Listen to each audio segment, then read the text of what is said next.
জানা sir YouTube চ্যানেলে তোমাদের সকলকে স্বাগত জানাই। আজকে সুপ্রিম কোর্ট, মহামান্য সুপ্রিম কোর্ট যে নির্দেশ দিয়েছে যে 2016 সালের যে প্যানেল প্রক্রিয়া চলছে, যার প্রক্রিয়া সম্পূর্ণ 31শে ডিসেম্বর 2025 হওয়ার কথা ছিল, সেটি 8 মাস বেড়ে 31 আগস্ট পর্যন্ত করা হয়েছে। এর ফলে নতুনরা ভীষণভাবে দিশেহারা হয়ে পড়লো। তাহলে কি এই প্যানেলের প্রসেসিং ঢিলে হবে, নাকি ইন্টারভিউ এখন বন্ধ হয়ে যাবে? একদমই নয়। ভালো করে শুনবে যে এই প্রক্রিয়া 31 আগস্টের মধ্যে সম্পূর্ণ করে ফেলতে হবে। অর্থাৎ 11-12 ইন্টারভিউ প্রক্রিয়া চলবে জানুয়ারি মাস পর্যন্ত প্রায়। তারপরে যে সিটগুলো অ্যাবসেন্ট তার দ্বিতীয় ভেরিফিকেশন হবে, তার ইন্টারভিউ প্রক্রিয়া হয়ে প্যানেল তৈরি হবে, দেরি হবে। স্বয়ংপরী একটা বিশাল সংখ্যক ছাত্রছাত্রী নবম দশমে ডাক পেয়েছে, তাদের ভেরিফিকেশন প্রক্রিয়া, তাদের ইন্টারভিউ প্রক্রিয়া চলবে। তারপর যে সিটগুলো ভ্যাকেন্ট হবে তাদের আবার সেকেন্ড পেজ ডেকে ইন্টারভিউ চলবে। একটা সময় সাপেক্ষ ব্যাপার। সেই জন্যই ভেবেচিন্তে 3-4 মাস এমনিই সময় চাইতো বা দিত। 8 মাস দেওয়ার ফলে কি পরে আর দাবি করতে পারবে না। পরে বার দাবি করলে সুপ্রিম কোর্টই বোকাঝোকা দিবে রাজ্য সরকারকে, যদিও নির্লজ্জ সরকার, সে বিষয়ে কোনো সন্দেহ নেই। তবে হয়তো আমরা দেখব হয়তো মার্চ এপ্রিলের মধ্যে কমপ্লিট করে ফেলবে। তাই প্রক্রিয়ার কাজ চলবে, এটা কোনো মানে থমকে যাচ্ছে না। হাইকোর্টে বিচার প্রক্রিয়া যেমন চলছে চলবে, তারপর যে নির্দেশিকা আসবে তার উপর প্যানেলের ভবিষ্যৎ নির্ভর করবে। হাইকোর্টের রায়ের উপরে প্যানেলের ভবিষ্যৎ নির্ভর করবে। মেয়াদটা বেড়েছে মানে এই নয়। তবে হ্যাঁ, রাজ্য সরকার তো চুরি করতে ভালোবাসে, আর রাজ্য সরকার সমস্ত কাজ রাত্রেবেলা হয়, রেজাল্ট রাত্রে, SMS রাত্রে, সব রাত্রেবেলা, দিনের বেলা কোনো কাজ করতে ভালোবাসে না। সেক্ষেত্রে ওরা কি করবে, যারা যোগ্য শিক্ষক বাদেও কিছু যদি চুরিচামারি করা যায়, ধাপ্পাবাজ জোর চোর বাটপারি করা যায় আর কি, চেষ্টা করবে। তবে মিডিয়া বা বিভিন্ন ছাত্রছাত্রী বা বিভিন্ন সংগঠন যেভাবে স্ট্রং আছে, আশা করি এবারে করতে পারবে না। তবে এই প্রক্রিয়া যে চলছে বা চলবে, তার পাশাপাশি কিন্তু অনেকগুলো ভালো খবর দেব। তার মধ্যে মাদ্রাসার বিজ্ঞপ্তি কিন্তু জানুয়ারি মাসে আসছে। আপার প্রাইমারি বিজ্ঞপ্তি দিয়ে দিবে। আমি আগেও বলেছিলাম, এখনো বলছি, রাজ্য সরকার তার প্রক্রিয়াকে চালিয়ে যাবে, থামবে না। রাজ্য সরকারের যে আন্দোলনমুখী ছাত্র সমাজ, যুব সমাজ, তাদের যে একটা প্রভাব পড়ছে ওনারা ভালো মতো বুঝতে পেরেছেন। সেই কারণে public service commission, upper primary এবং মাদ্রাসায় 3টি বিজ্ঞপ্তি দিয়ে ছাত্রদের আন্দোলনকে স্তব্ধ করে দিবে। তা সত্ত্বেও আমার দৃঢ় বিশ্বাস, এই প্রক্রিয়া সম্পূর্ণ হলে নতুন SLST ফ্রেশারদের জন্য আমরা ভাবছি, এই শব্দ কোট আনকোট বাক্য হয়তো মুখ্যমন্ত্রী বা শিক্ষামন্ত্রী বলে ফেলবে এবং ইশতেহারও হয়তো দিয়ে ফেলবে, যার ফলে যুবশক্তির ভোটটা টানার চেষ্টা করবে। এটা মোরাল দাঁড়াবে। আবারও বলবো, মাদ্রাসা নোটিফিকেশন আসবে, আমাদের বক্তব্য নয়, মাদ্রাসা একদম বোর্ড থেকে জানানো হচ্ছে, পড়াশোনা করতে সবাইকে বলা হয়েছে। আপার প্রাইমারি গেজেট প্রকাশ হয়ে রয়েছে, PSCর ইন্ডিকেটিং নোটিশ জারি হয়ে রয়েছে। এই তিনটের সঙ্গে দৃঢ় বিশ্বাস, আমার দৃঢ় বিশ্বাস কথা বলছে, এই প্রক্রিয়া চলাকালীনই একটু রিক্রুটমেন্টের শেষ পর্যায়ে যখন চলে যাবে, ভোটের আগে ঘোষণা করে না দেয় যে আমরা নতুন SLST ফ্রেশারদের কথা ভাবছি, এটা মাথায় রাখবেন। তাই আবারও বলবো, আপনারা পড়াশোনা কিন্তু করে যাবেন। যত ছাত্রছাত্রী আছে, বিশেষ করে যারা বয়স হয়ে গেল, তাদের জন্য আর কিছু করা যাবে না। যাদের বয়স এখনো আছে, অন্তত শেষ দীর্ঘদিন লড়াইটা করে যাবেন, অতএব পড়াশোনা করে যাবেন। আপার প্রাইমারি যে syllabus, child psychology, Bangla, English, ইতিহাস, ভূগোল, সংবিধান, সায়েন্সের ক্ষেত্রে ফিজিক্স, কেমিস্ট্রি, বায়োলজি, ম্যাথ, পুরো সিলেবাসটাকে পড়ে তুলতে সময় লাগবে, প্লাস সাবজেক্ট একটা পরীক্ষা হবে। তাই আপনারা কিন্তু পড়াশোনা করবেন। আর যারা ডাক পেয়েছেন যে চাকরিদের সঙ্গে ফ্রেশারদের যে আভাস, 5 নম্বর ডিফারেন্স করে দিচ্ছে, যাতে ওদের দেবার পর সিটগুলো যে কোটা নতুনরা পায়, তারপর ওয়েটিংয়ে থাকতে হবে, ভবিষ্যৎ কি বলে দেখা যাবে। অতএব নতুনরা কিন্তু জায়গা ছেড়ে দেবে না, আপনি আপনার সর্বোচ্চটা দেবেন। আপনি পরাজিত ফ্রেশার, আমি ওদের পাবো না, সব কথা ভুলে যাবেন। অনেক অনেক কথা বলবেন।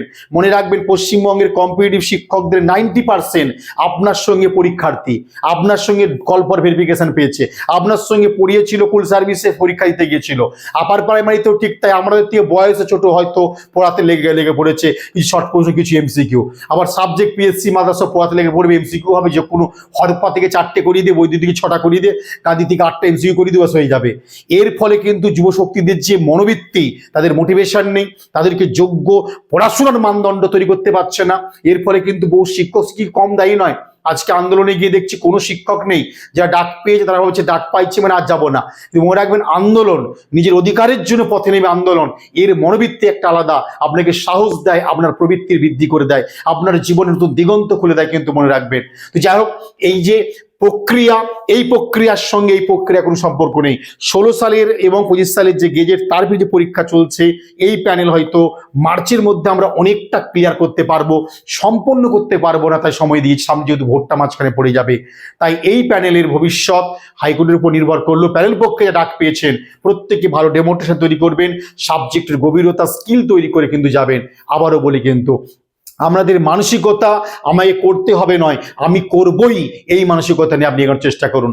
তাই এর ভবিষ্যৎ ভালো ভাবেই রিক্রুটমেন্ট হবে, স্বচ্ছতা রিক্রুটমেন্ট হবে, এই আশা করে রাখবো। শুধু মনোবৃত্তি রয়ে গেল যে যোগ্য যারা ডাক পায়নি তাদের জন্য সেটা কি করবে, কোনোভাবেই কিছু ব্যবস্থা করতে পারবে না, মনের বাক্য স্তুতি বাক্য ছাড়া কিছু করতে পারবে না। তবে মাদ্রাসার যে বিজ্ঞপ্তি আসছে পেপারগুলো খেয়াল করবেন, নতুন ভ্যাকেন্সি যে পরীক্ষা হয়ে গেল 7 তাতে যোগ হচ্ছে না, 8 SLST আসবে, আমি আগেও বলেছি এখনো বলে যাচ্ছি। তো সিট সংখ্যা কিন্তু আরো বাড়তে চলেছে। তাই প্রত্যেক আছে, যেহেতু এখানে নেগেটিভ মার্কিং আছে, যেহেতু এখানে কাস্ট নেই, যেহেতু এখানে একাডেমিক স্কোর নেই, তাই এখানে চাকরি পাওয়াটা খুব সহজ। ইডব্লিউএস এর মতো 12 পেয়ে ডাক পাবে, 58 ডাক পাবে না, এই দ্বিচারিতা এখানে হবে না। তাই একটা সিট থাকলে লড়াই করবে মাদ্রাসার জন্য, পিএসসিতে 2টো সিট থাকলে লড়াই করবেন, ছাড়বেন না। তাই টাফ হলেও আপনারা ছেড়ে দেবেন না। তবে সিট সংখ্যাটা আপার প্রাইমারিতে প্রচুর পরিমাণে আসবেন আপনারা, কিন্তু আপার প্রাইমারি বারবার বলছি শুরু করুন। আবারও বলছি, সবাই একটু ওই ভূগোল, একটু সংবিধান, একটু ম্যাথ পড়িয়ে দেবো, আমি পড়িয়ে দিচ্ছি প্লিজ। পুলিশ সার্ভিস কমিশন ইতিহাস বিষয়ের ক্ষেত্রে আমি দেখতে পাই ভালো করে যারা ফিল্ড নেমেছিল, 400 জন ফ্যাকাল্টি শুরু করেছিল, আজকে 399 জন ফ্যাকাল্টি আউট, কারণ তার মধ্যে 395 জন ফ্যাকাল্টি তোমার সঙ্গে পরীক্ষার্থী ছিল, মনে রাখবেন। এরকম করে আপনারা একটু জাজ করবেন, ভালো করে মনে রাখবেন। রাস্তাঘাটে পদযাত্রা আজ গিয়েছিলাম, ছাত্রদের উদ্দেশ্যে বার্তা দিয়ে এলাম সবার জন্য যে নতুন একটা ক্যালেন্ডার প্রকাশ হোক, যেখানে প্রতি বছর SLST সহ বিভিন্ন পরীক্ষার একটা ডেট থাকবে, ভ্যাকেন্সি থাকবে। আমরা আজকে দাবি রেখে এসেছি, ব্যক্তিগতভাবে দাবি রেখে এসেছি, আমি অনেকগুলো মিডিয়ার সামনে বলে এসেছি, আশা করি পত্রপত্রিকায় আগামী দিন ছিল প্রকাশ পাবে। যাও, তাহলে তোমরা কি করবে, এখন থেকে মাদ্রাসার জন্য পড়াশোনা করবে, এটা কিন্তু বলে গেলাম। ভালো করে যে যার সাবজেক্ট প্রত্যেকে ভালো করে পড়বে, পেপারটা পুরো তুলে দিয়েছি, দেখে নিয়ে ভালো করে।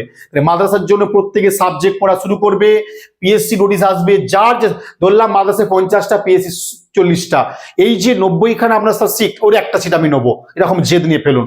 ভালো করে মনে রাখবেন, যাদের ইতিহাস বিষয় মাদ্রাসা পিএসসি নতুন ব্যাচ শুরু করেছে, যদি প্রয়োজন মনে আসতে পারেন। এবারে আসি, বর্ণপরিচয় পাবলিশার্সের সমস্ত দোকানে আমাদের স্টলে ছিল, এবার নিজস্ব একটা ভীষণ বড় কাউন্টার তৈরি করেছি আমরা সূর্য সেন স্ট্রিটে, একদম ক্যালকাটা স্ট্রিটের নিকটে। 7 দিনই খোলা, রবিবার থেকে সোমবার একদম সকাল 9টা থেকে রাত্রে 8টা পর্যন্ত কাউন্টার খোলা থাকবে। শনিবার রোববার আমি কাউন্টার যেহেতু ওখানে পড়াবো থাকবো, দেখা করতে পারেন। যে কোনো বই, বর্ণপরিচয়ের বা জানা স্যারের বই সব সময় তোমার এই কাউন্টারে অ্যাভেলেবেল হয়ে যাবে। অ্যামাজন, ফ্লিপকার্ট, অনলাইনে অ্যাভেলেবেল, সব জায়গায় পশ্চিমবঙ্গ সব দোকানে, সব দোকানে পেয়ে যাবে জগন্নাথ জানা স্যারের বই। তোমরা শনি রবি আসতে পারো, এবং অনলাইনের পাশাপাশি অফলাইনে প্রশিক্ষণ চলছে, আমরা আসতে পারেন। মাদ্রাসা এবং পাবলিক সার্ভিস কমিশনের জন্য যে শিক্ষক নিয়োগের নোটিশ আসতে চলেছে, তার ব্যাচ শুরু করেছি নতুনভাবে, আপনারা যোগাযোগ করতে পারেন। আপার প্রাইমারি যে নতুন ব্যাচ শুরু করে দিয়েছে, আসতে পারেন। জানুয়ারিতে আবার একটা ব্যাচ আসছে, আসতে পারেন, এই নাম্বারে যোগাযোগ করে নেবেন। আপার প্রাইমারি যদি মনে করেন টপ প্রশিক্ষণ নেব, আপনি বন্ধুদের থেকে খোঁজ, পশ্চিমবঙ্গের এমন কোনো ডিস্ট্রিক্ট, এমন কোনো ব্লক বা থানা নেই যেখান থেকে স্টুডেন্ট সংখ্যা, বর্ণ পরিচয় বা যাচাই পড়ে না। সব ডিস্ট্রিক্টের ছেলেমেয়েরা পড়াশোনা করে আমাদের কাছে, আমার কাছে। তাই সাবজেক্টের জন্য আপনি দেখে নিতে পারেন যে 9, 10 ইন্টার প্রক্রিয়া চলছে, যদি আপনি পাস করে থাকেন, কোনো কাছের লোক, বন্ধু বান্ধব পাস করে থাকেন, সন্ধান দেবেন। ইতিহাস বিষয়ে পশ্চিমবঙ্গের সেরা প্রশিক্ষণ, আমারও বলছি সেরা প্রশিক্ষণ পাবেন আপনি। যে ডেমো টপিকগুলো চুজ করে দিচ্ছি, যে নোটসগুলো আপনি কোথাও পাবেন না। শুধু তাই নয়, অনলাইনে যে প্রশ্ন উত্তর পর্ব কিভাবে লিঙ্ক ধরে এগিয়ে যাচ্ছে, বা অফলাইনে কিভাবে পড়তে হয়, কিভাবে প্রশ্ন ধরতে পারে, যেভাবে সাজিয়ে দিচ্ছি, আপনারা নির্বিধায় ইতিহাস বিষয়ে ইন্টারভিউর জন্য আসতে পারেন, অনলাইন বা অফলাইনের জন্য। আপার প্রাইমারি নিউ ব্যাচ শুরু হয়েছে, SLST নিউ ব্যাচ শুরু হয়েছে। দীপ্তকণ্ঠে আসতে পারেন, সমস্ত ক্লাস, যেহেতু সাবজেক্টটা আমি নিই, আপার প্রাইমারিতে সোশ্যাল স্টাডিজটা পুরো আমি টানছি, আপনারা আসুন, বিভস্ত স্টাডি মেটেরিয়াল মক টেস্ট ক্লাসগুলো পাবেন, এটা বলে গেলাম। আবারও বলবো, SLSTর জন্য, মাদ্রাসার জন্য, ইন্টারভিউর জন্য এই বইটাকে আপনি হাতে রেখে দেবেন টিচিং লাইনের জন্য। এই টপিকগুলো অবশ্যই এই বইটা থেকে পড়বেন। এই বইটা পড়ে যাওয়ার পরে এই বইটা থেকে প্র্যাকটিস করবেন। ইউরোপের জন্য এই পার্টটা বের করে দিয়েছি। এই 3টে বই বারবার ওই বইটা টপিক আকারে পড়বেন, আর এই বইটাকে আপনি মাদ্রাসা পিসের জন্য, আমি আবারও বলছি, যাদের কাছে আছে পড়ুন, যাদের কাছে নাই বইটা অবশ্যই সংগ্রহ করবেন। এই বইগুলো গুরুত্ব কিন্তু বুঝতে হবে। গাছের গুরুত্ব জানলে ঔষধ হয়, না জানলে জ্বালানি হয়। তাই গুরুত্ব কিন্তু বুঝতে হবে, দুটো বই কি করা রয়েছে, এই দুটো পড়বেন। যারা আপার প্রাইমারিকে পাখির চোখ করে একটা সিট আমি নেবই, তারা কিন্তু যারা আর্টস ব্যাকগ্রাউন্ড থেকে সোশ্যাল স্টাডিজ কিনবেন। বইটা সোশ্যাল স্টাডিজ হলো ল্যাঙ্গুয়েজ 1 2, বাংলা, ইংলিশ, সাইকোলজি, ইতিহাস, ভূগোল পুরো সিলেবাস কভার করে আছে। আপনারা চ্যালেঞ্জিং বইটা যে পরিমাণ স্টুডেন্ট সংগ্রহ করছে আপনি ফিডব্যাক নিয়ে নেবেন, এই বইটা রপ্ত করতে পারলে উপকার পাবেন। এছাড়া প্রশিক্ষণ চলছে। যারা সায়েন্স ব্যাকগ্রাউন্ড খুব একটা খেয়াল করবেন, কিন্তু এটা স্টাডিজ, এটা সায়েন্স যে ছেলে মেয়েদের জন্য করে দিয়েছিল সায়েন্স, তাই যারা যে ব্যাকগ্রাউন্ডে এই বইটা কিনে কিন্তু স্টাডি করতে পারেন। তাই নতুন প্রক্রিয়া মাদ্রাসা আপার প্রাইমারি পিএসসি শুরু হয়ে যাবে, পড়াশোনা করে যান। যারা ডাক পেয়েছেন আগাম শুভেচ্ছা রইল, প্রসেসিংটা সঠিকভাবে যোগ্যরা চাকরি পাবে এই আশাটুকু রাখছি। বাই।